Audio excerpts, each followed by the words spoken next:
Viva usted, con Jorge Morán Mojica y sus invitados, las exquisiteces de una charla llena de recuerdos y evocaciones. Bienvenido a La Tertulia del Café Minerva, en DECA 1250.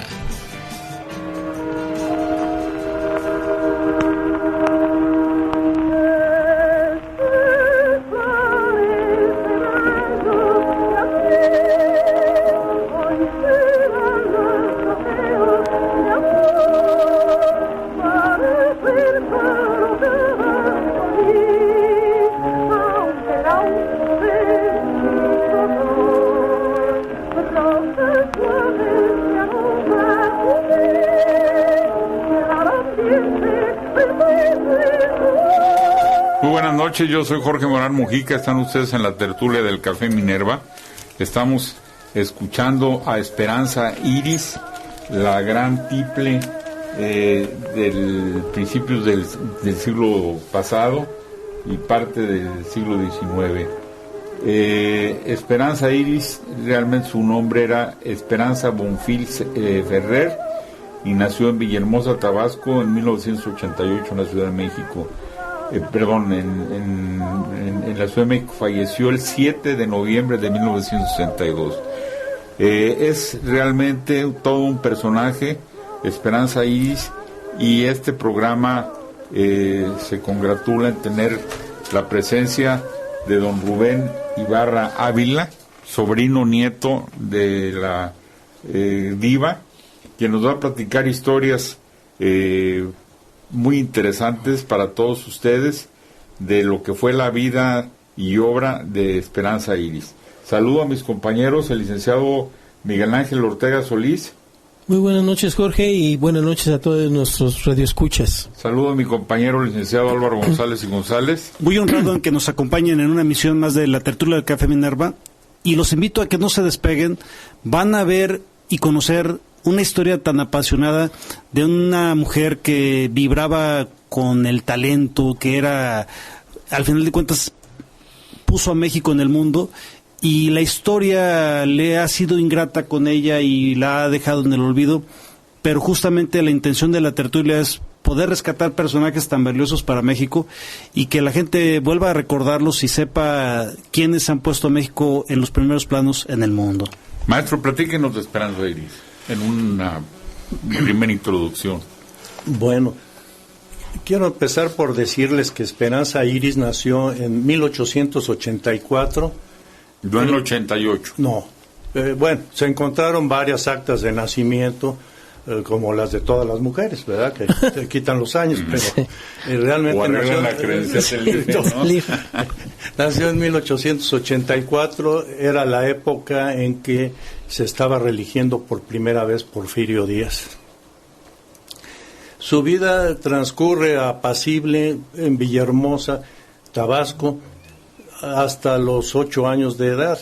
Villahermosa, pues por aquellos años era una ciudad difícil de llegar, olvidada en el se llamaba sureste San Juan Bautista. San Juan Bautista se llamaba en aquellos años, exactamente. Estaban de moda en aquellos años las compañías infantiles que recorrían la República. La mamá de mi tía Esperanza tenía una casa de huéspedes que curiosamente se llamaba 5 O'Clock. ¿Por qué? ¿Quién sabe, verdad? Pero los artistas que llegaban a Villahermosa, pues pernoctaban en la casa de ella. Y mi tía, pues se encantaba con ellos, se la llevaban al teatro, le regresaba a su casa y cantando todo lo que había oído y tratando de imitar a los niños que le había tocado ver, ¿verdad? Y al grado de que uno de los directores que iba con esta compañía le ofreció a su mamá que por qué no la dejaba que se fuera a trabajar con la empresa.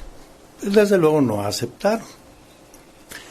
Pasa el tiempo y ya huérfana ella, su mamá se volvió a casar con un periodista tabasqueño que pues empezó a hablar mal del gobernador de aquellas épocas, ¿verdad? Cosa curiosa, las cosas siguen igual hasta en este entonces, ¿verdad? Y pues tuvo que salir huyendo porque lo querían meter a la cárcel. Entonces se viene con la familia a la Ciudad de México, se va con la familia a la Ciudad de México, y algún día caminando por el centro de la ciudad se vuelve a encontrar al empresario, aquel que le había invitado a que participara en una obra infantil.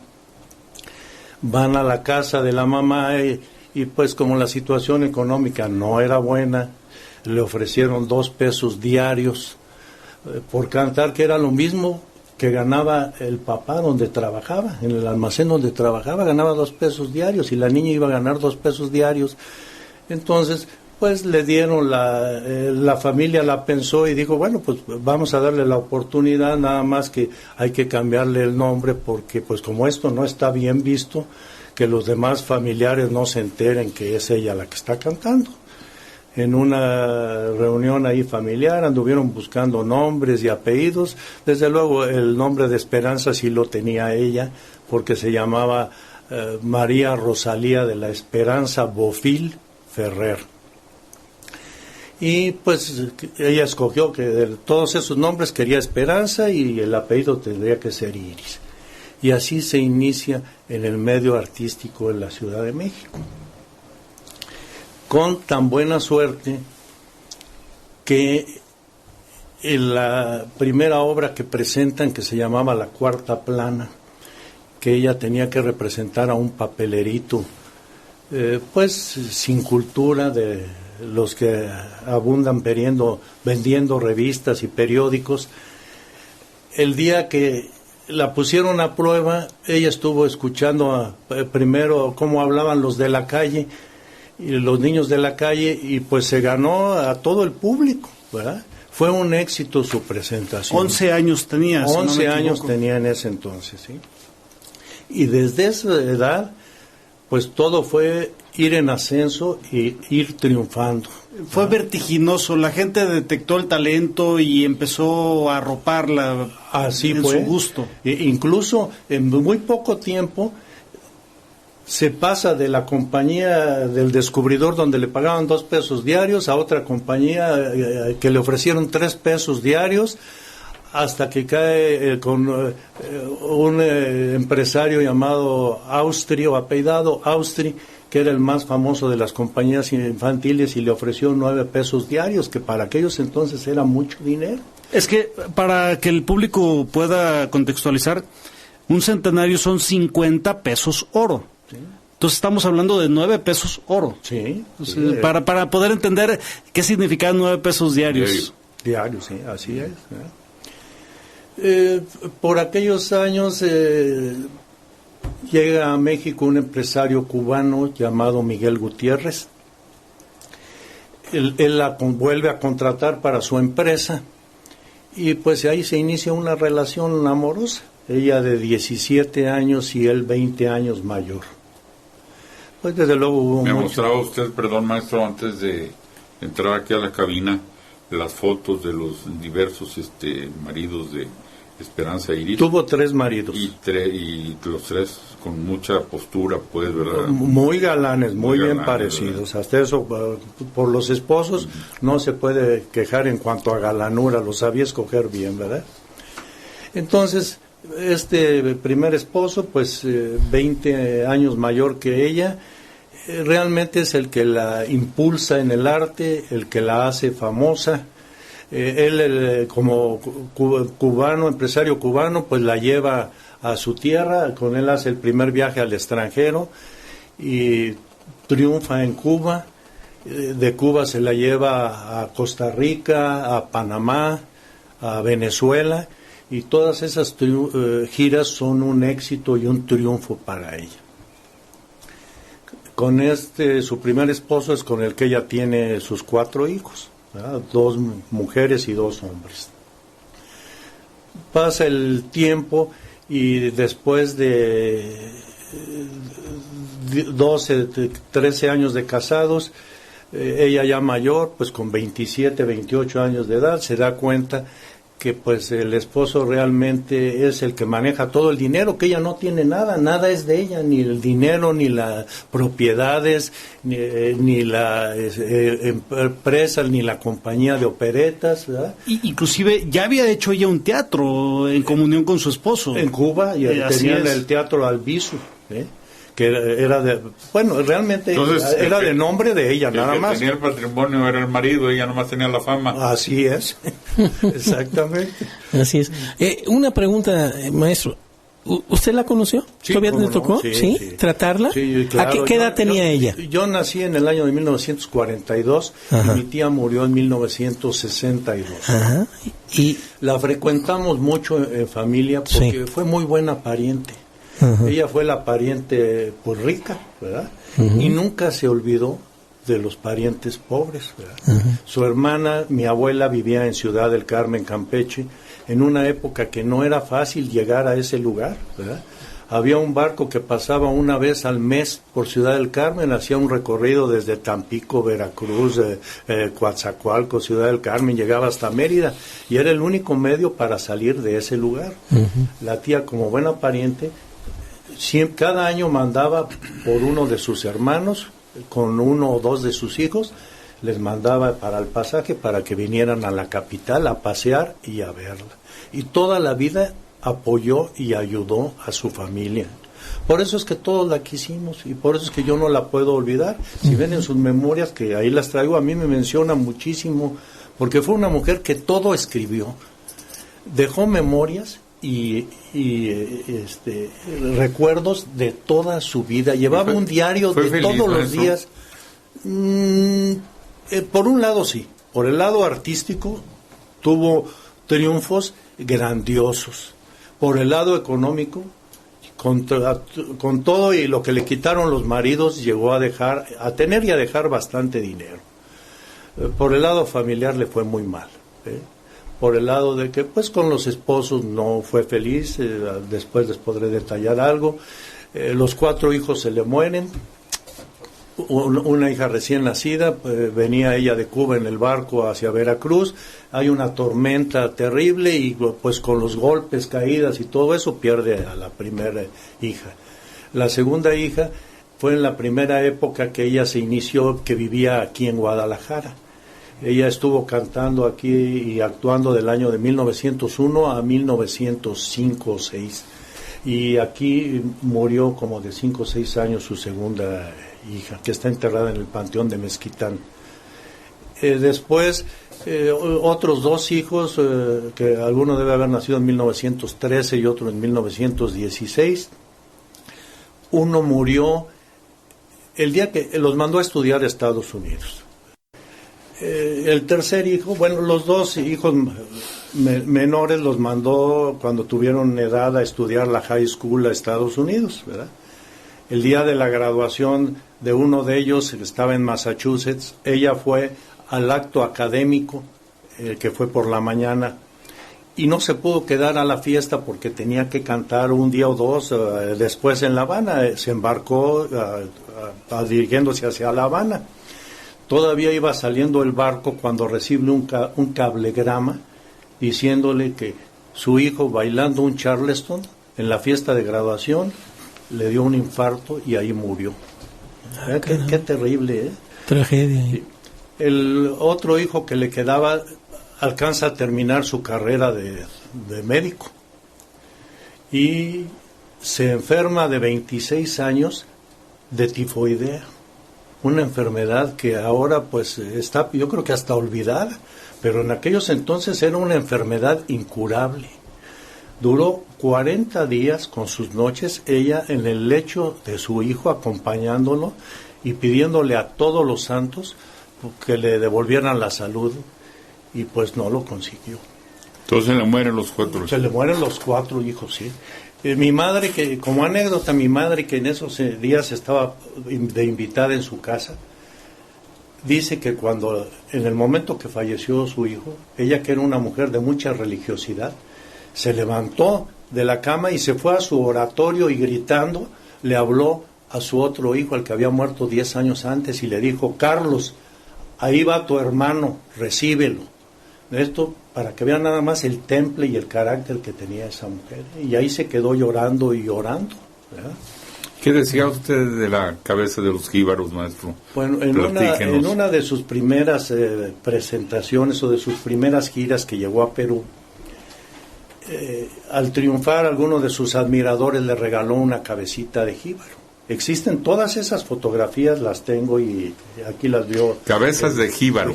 Lo hacen los jíbaros. Sí, eran cabezas de humanos que las reducían, sí, ¿verdad? Y que no perdían sus facciones, que por muchos años fue un secreto cómo se hacía eso, ¿verdad? Cuando se la dieron, le dijeron a algunas personas que era de mala suerte tener una cabeza de jíbaro, ¿verdad? Como adorno, como reliquia o como lo que fuera. Al final de sus días, que le fue tan mal en su vida privada, en su vida sentimental, ella llegó a reconocerlo. Dijo, fue cierto lo que me dijeron de la cabeza de jíbaro. Siempre me dio mala suerte. Algo que me parece muy interesante, ella empieza con el primer esposo de origen cubano a destacar, empieza a triunfar. México la presenta ante América Latina, básicamente es donde empieza a desarrollarse. Mandatarios empiezan a saber de ella, hasta el presidente de Porfirio Díaz, que era el mandatario, sabe de ella. Empieza a ser un patrimonio importante, inclusive construyen un teatro junto con su esposo en Cuba, y el esposo se queda con todo el patrimonio, se separan y ella queda en ceros. Así es. Y tiene que empezar a reconstruir su vida, muchos hubieran pensado, pues el fin, ya la depresión, ya no sé en ese momento cuántos hijos hubiera tenido ya que habían fallecido. Todavía vivían. Todos los hijos, pero ya había dos hijas habían fallecido. Ya habían fallecido dos. Dos hijas ya habían muerto. Para muchos hubiera sido el fin. Sí.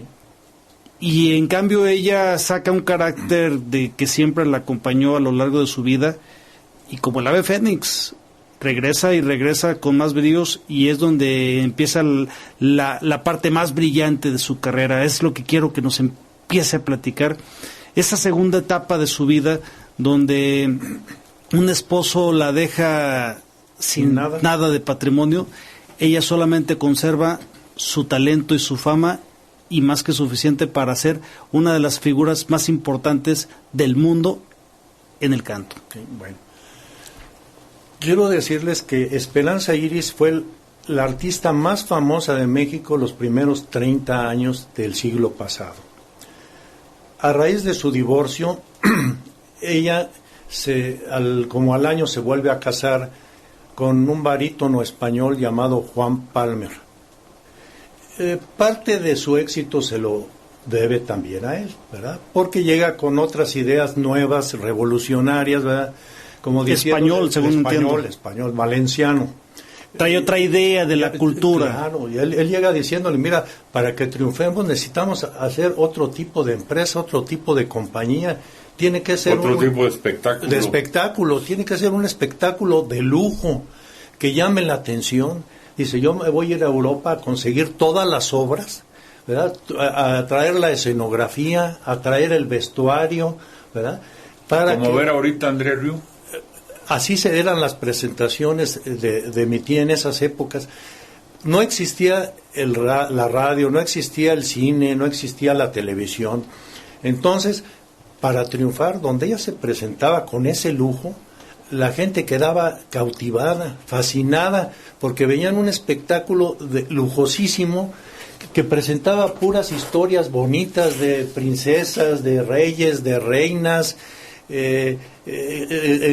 con una música también encantadora. Las letras de las canciones eran bellísimas. Coméntele, don Rubén, de cuántas personas se componía su espectáculo para que podamos darnos una idea del tamaño de presentaciones que hacía. Sí. Bueno, ella llegó a viajar, todos los tours que hizo eran con 100 personas, era la compañía, y viajaban con 500 baúles que no era fácil, porque si lo decimos en estas épocas, pues a lo mejor es fácil, mándalos al aeropuerto y que me los entreguen en Río de Janeiro, ¿verdad? Pero en aquellos entonces era viajar en ferrocarril y después todos los recorridos eran en los vapores, los famosos barcos de la época, ¿verdad? Que pues comparado con lo que hay ahora debe haber sido terrible viajar con el movimiento que tenían. Pues sí, esos muy barcos. costosa la logística. Sí, terrible, ¿verdad? Sin embargo, triunfó en donde se presentó. En todos lados donde se presentó, triunfó. Y fue por eso, por el lujo, la belleza, la música, ¿verdad? Todo era encantador. Estoy, entre las cosas que vi de Esperanza Iris, es que cautivó a Alfonso XIII, rey de España, Sí. que la condecoró. Sí, bueno, ella, si seguimos una secuencia, un orden, antes de ir a España, ella primero, ya casada con Juan Palmer, hace una gira que dura 4 años por Sudamérica. Nomás imagínate 4 años haciendo presentaciones en todas las ciudades donde llegaba, que le acabo de enseñar aquí a Álvaro sus diarios, que tú veías todo el mes, se presentaba todos los días y con una obra en la tarde y otra en la noche. Debe haber sido agotador ese ritmo de trabajo y ese ritmo de giras. Así recorre en esa gira, pues empieza desde Centroamérica, va a Venezuela, Perú, Buenos Aires, ahí la invitan a que vaya a Brasil, que no tenía pensado llegar hasta ese lugar, ¿verdad? Pasa el estrecho de Magallanes, tengo el relato de lo durísima y penosa que fue esa travesía para llegar a Río de Janeiro. Llega, o sea, hasta abajo, sí, y luego hasta empieza arriba. a subir, ¿verdad? Tiene uno de los triunfos más grandes de su vida en Río de Janeiro. Y de ahí la invitan a irse a España. Ni siquiera sale de México. Del triunfo que tuvo en Río, la conocen empresarios españoles y la invitan que se vaya a España. Antes de partir, quiero decirles que de esos 4 años, todo lo que ganaba en esas giras, todo el dinero se mandaba a la Ciudad de México porque su sueño era tener un teatro, ¿verdad? Había perdido el que tenía en la banda. Sí, ese se quedó su primer esposo. Ya ese sueño del teatro ya estaba ido. Ya, sí.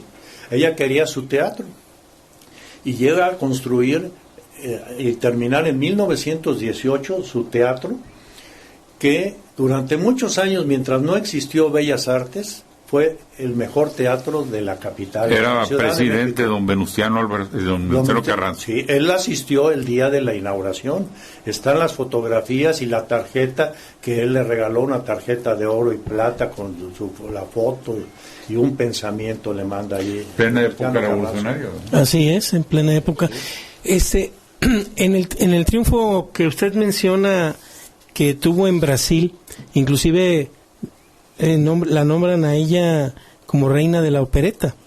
Y, o sea, a nosotros ahorita lo podemos pensar pues que es un éxito como ahora lo conocemos en el aspecto de tanta publicidad que se hace, la televisión, etc. Pero en aquellos tiempos, para haber sido reconocida en otro país que no era el de ella, y aparte la nombran como la reina de la gracia también en Brasil. Bueno, verdaderamente, como dicen vulgarmente, ir a vender cocos a Colima, porque en realidad ella triunfó en el lugar en donde el ritmo, la música, pues es una de las principales actividades que se tienen en ese pueblo de Brasil, ¿no? Entonces, yo creo que de veras el valor que se tuvo, y para los jóvenes que nos estén escuchando, pues pensar en todas esas epopeyas que realizaba para poder viajar, para ir de un lugar a otro en aquellos tiempos, francamente era una hazaña que ahora lo podemos ver de esa manera. De veras, Esperanza Iris, cuando me di cuenta de que iba a hacer este programa, me remontó a muchos años de que yo no la conocí, lógicamente, en el aspecto, pero sí supe mucho de ella por la cuestión de su participación como cantante, una famosa tiple que le llamaban, que a mí sí me gustaría que usted nos comentara qué quiere decir el tiple, ¿no? Porque así le llaman. Nos vamos a ir a una pausa. Perfecto. Y ahorita regresando le vamos a pedir al maestro, don Rubén Ibarra Ávila, que continuemos con esta conversación. En un momento regresamos con ustedes. Esta es la tertulia del Café Minerva. Regresamos. Jorge Morán Mojica y sus invitados en la tertulia del Café Minerva. Participe 3647-7481, 3647-8383. Muy bien, pues repitiendo la pregunta del licenciado Miguel Ángel Ortega Solís, ¿nos pudiera platicar, maestro, qué es una tiple? Pues tiple es un tono de voz que quiere decir cantante de voz aguda, pero está entre los tonos de voces que se conocen como pero soprano. Es una soprano. Con voz aguda, sí, así es. ¿Qué nos estaba comentando en el entreacto de su vida familiar, de las cosas que le pasaron, algo en relación a sus hijos hombres? Bueno, ya platiqué la muerte de sus hijos, ese ya es un capítulo. No, pero me decía usted que era una mujer de mucho carácter. Sí, fue una mujer de mucho carácter. Para manejar esa compañía, que realmente ella era la que la organizaba y la manejaba y la dirigía, pues se necesitaba carácter y temple. Siempre viajaron. Y tiple. Y tiple. Siempre viajaron sus hijos con ella. En todas las giras que hizo, que les llevaba. Él llevaba institutrices de chicos y más grandes maestros. Oiga, mucha lana, maestro. Hasta que se fueron a la Universidad de Estados Unidos, fue la primera vez que lo soltó. A mí algo que me parece muy interesante y de veras muy representativo del compromiso y el talento que ella tenía, es que cuando empieza a ganar en su segunda etapa las grandes cantidades, a tener el éxito desmesurado en toda su gira por América Latina de 4 años, ella dedica gran parte de su ganancia para hacer una pasión que tenía, que era que el escenario donde ella pudiera presentar su espectáculo fuera de la calidad del espectáculo que ella tenía. Y pensando en eso, invierte en qué. Platíquenos cómo se llama ese teatro, porque todo el mundo hemos oído hablar de él, pero no sabemos la historia de origen, que es tan importante para que podamos entender la pasión y el compromiso de Esperanza Iris con la gente a la cual correspondía con su talento. Bueno, el sueño más grande de su vida en ese entonces era tener su propio teatro, ¿verdad?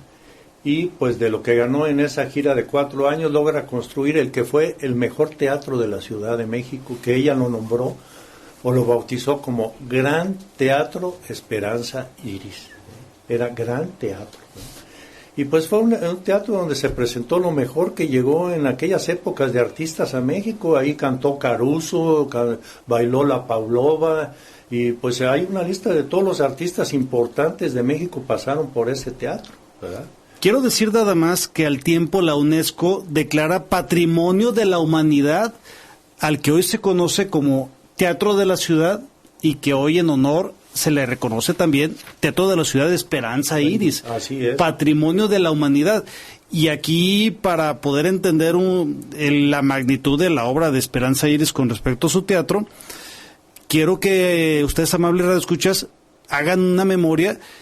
¿Qué construcción privada en México se puede contemplar dentro del catálogo de Patrimonio de la Humanidad de la UNESCO?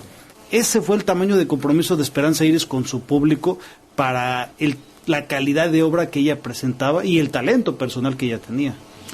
Y fue declarada, hija predilecta de la Ciudad de México. Así es. Cuando ella regresó de esa gira de 4 años por Sudamérica, a la estación de ferrocarril de Buenavista, fueron a recibirla desde la Asociación de Charros, el Ayuntamiento de la Ciudad de México y gran cantidad de gente que le formó valla desde la estación del ferrocarril hasta el teatro. Y ahí la invitaron a la sesión de Cabildo, donde la nombraron hija predilecta de la Ciudad de México. Eso por el reconocimiento de haber puesto el nombre de México muy en alto en todos los lugares a donde fue. Ella, antes que nada, hablaba de México. Incluso, por ejemplo, cuando la invasión americana, ella estaba presentándose en Cuba, y ese día ahí mencionó unas palabras al respecto de esa invasión, ¿verdad? Ella estaba terminando de actuar y dice: no os pido en estos momentos de tristeza y dolor ni un aplauso ni una flor que halaguen mis sentimientos. Para tantos sufrimientos solo os pido en mi amargura algo que en mi pecho vibre, un viva México libre, sin yanquis y con cordura. Dice que el teatro se venía abajo de aplausos, porque ella tenía mucha facilidad para hablar, que es a lo que también les quisiera comentar ahorita, y para escribir. Escribió muchas cosas, toda su vida se la pasó escribiendo. Después de esa gira que llega a México y inaugura el teatro, se vuelve a ir a Sudamérica, Brasil, y de ahí parte a España, que es donde realmente tiene el triunfo más grande de su vida. Porque pues a lo mejor en Sudamérica pues no tenían el alcance cultural que había en Europa, ¿verdad? Para la ópera, la opereta, la zarzuela, pues realmente en España estaba de boga y triunfando la opereta y la zarzuela, y llega una mexicana a presentarse, y con la fama que llega a precedir el día de la presentación, va entre el público el rey de España, Alfonso XIII, acompañado de su esposa Victoria Eugenia de Battenberg. Comentario aparte, ¿qué esperanza tenían por Esperanza que el rey de España se toma el tiempo para ir a escuchar una desconocida, al menos en persona, para ver el talento que estaban esperando de una gira que había hecho eco hasta en España, en América Latina?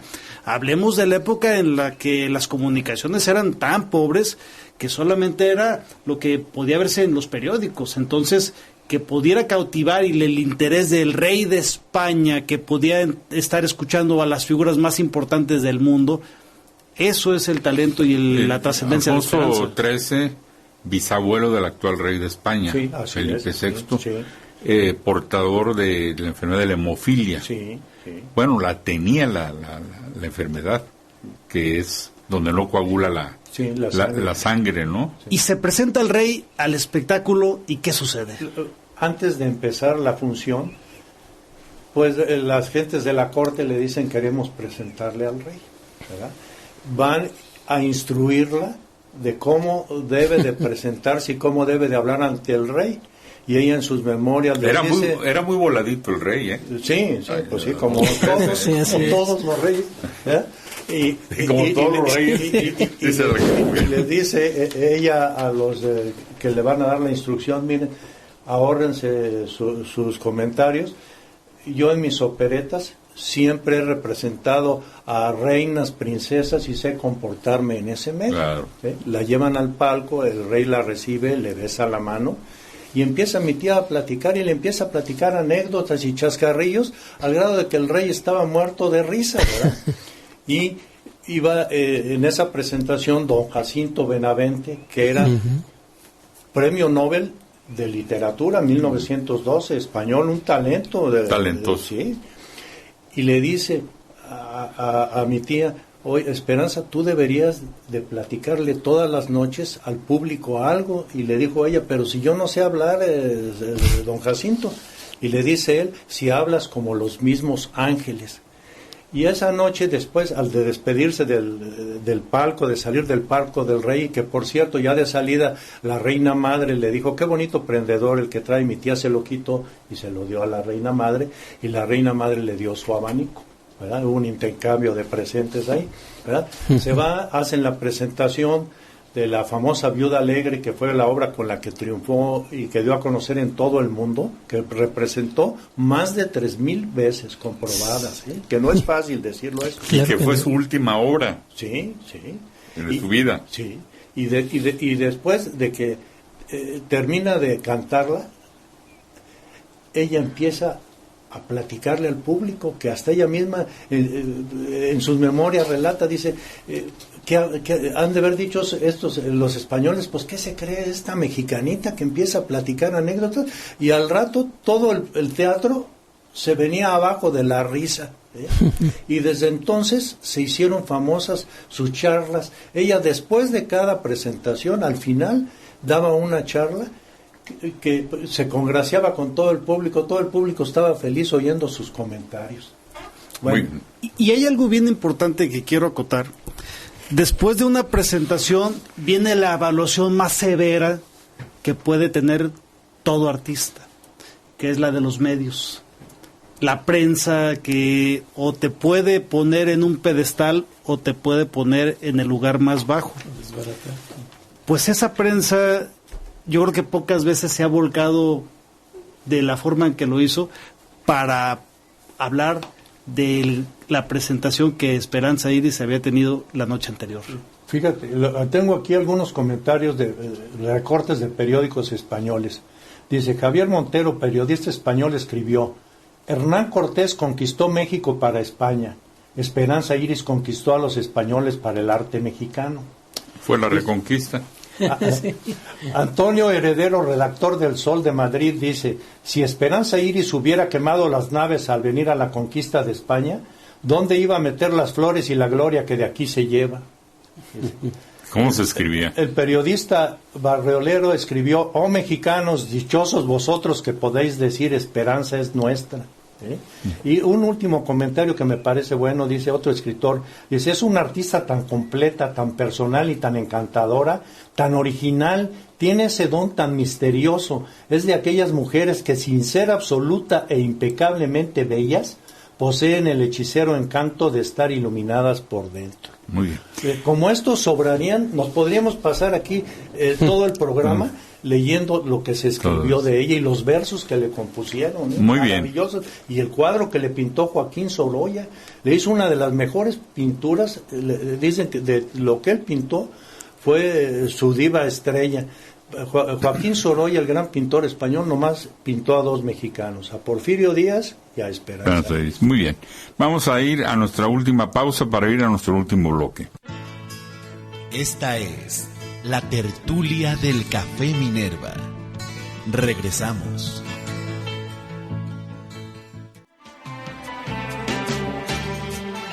Muy bien. Estamos en una conversación con el maestro Rubén Ibarra Rivera, Ávila, sobre la gran cantante Esperanza Iris.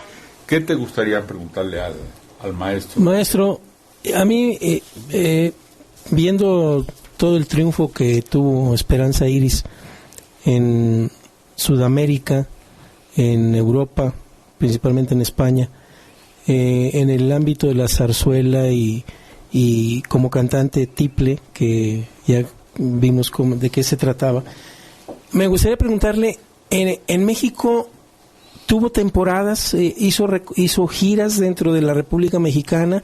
¿En dónde estuvo, donde la pudieron disfrutar más ese arte de lo cantante que ella era? Sí, bueno, para empezar, se presentó mucho aquí en el Teatro Degollado de Guadalajara, ¿verdad? Hizo presentaciones pues en los lugares importantes de aquella época. Por ejemplo, otro era Mérida, ¿verdad? Uh-huh. En el Teatro Peón Contreras de Mérida.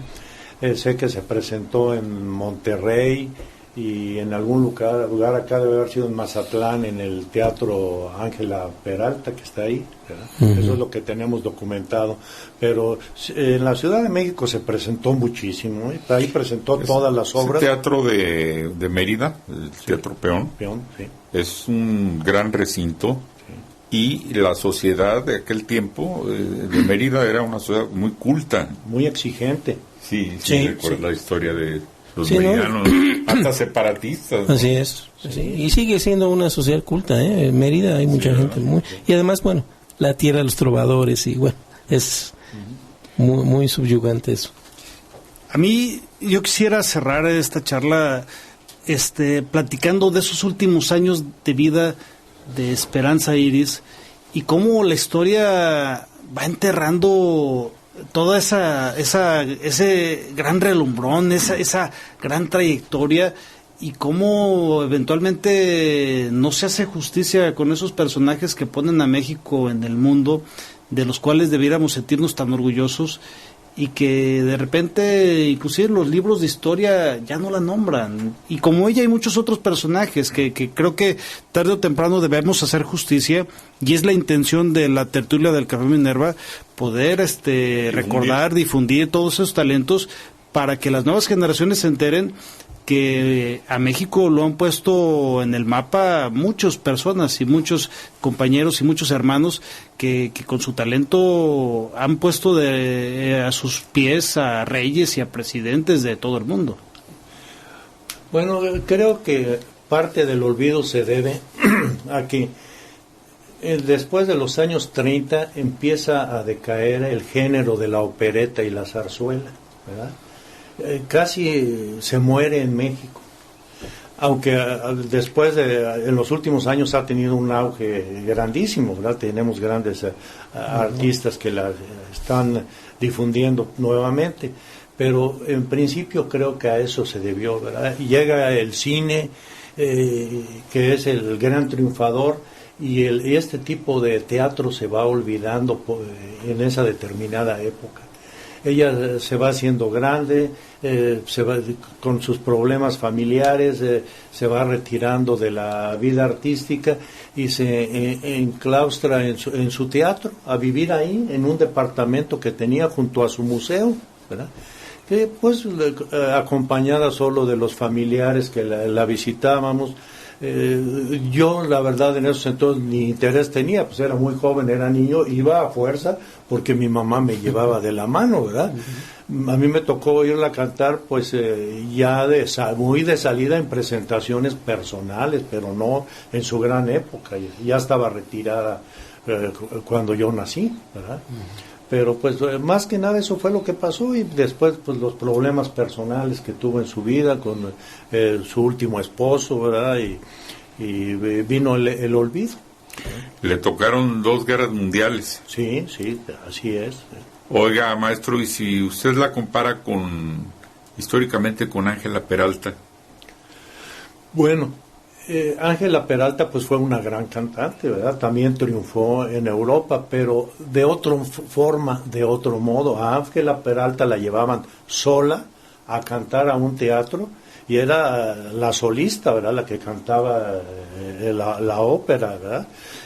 Pero no hacía giras de tanto tiempo ni con tantos artistas, ¿verdad? Era otro tipo de espectáculo. Era otro tipo de espectáculo. El de mi tía fue un espectáculo grandioso, ¿verdad?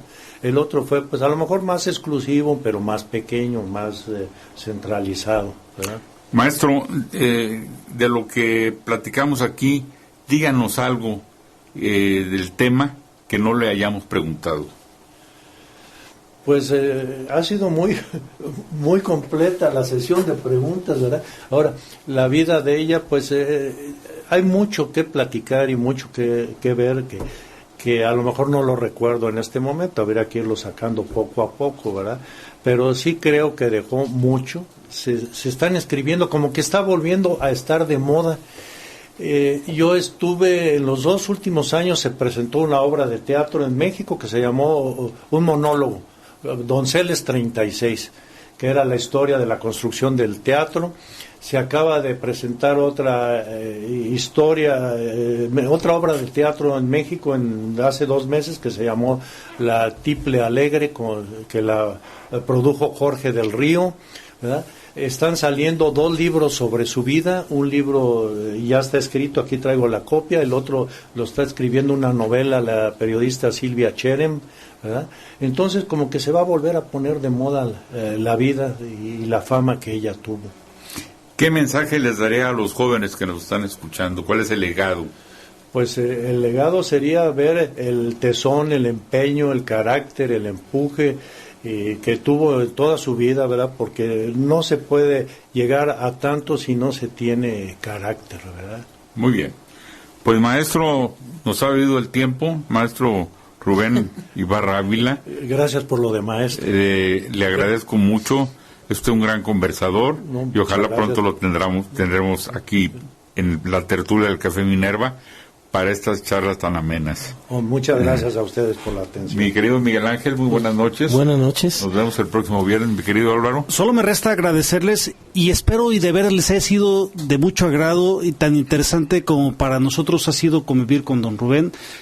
Y para los que deseen que alguien escuche este programa, se retransmite el sábado de 7 a 8 y el domingo de 11 a 12 de la noche, para que puedan compartir con sus amistades un programa tan interesante sobre la gran diva que fue Esperanza Iris. Muy bien. Que tengan un buen fin de semana y nos escuchamos el próximo viernes.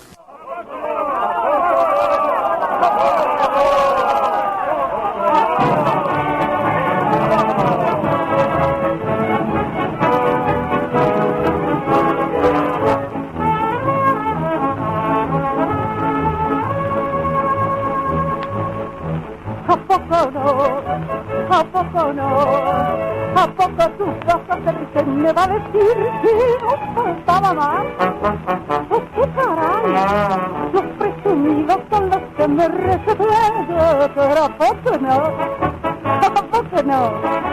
¿A poco me vas a negar que eres del vacilón? ¿Qué presumes? ¿A qué me niegas tu querer? Usted escuchó la tertulia del Café Minerva.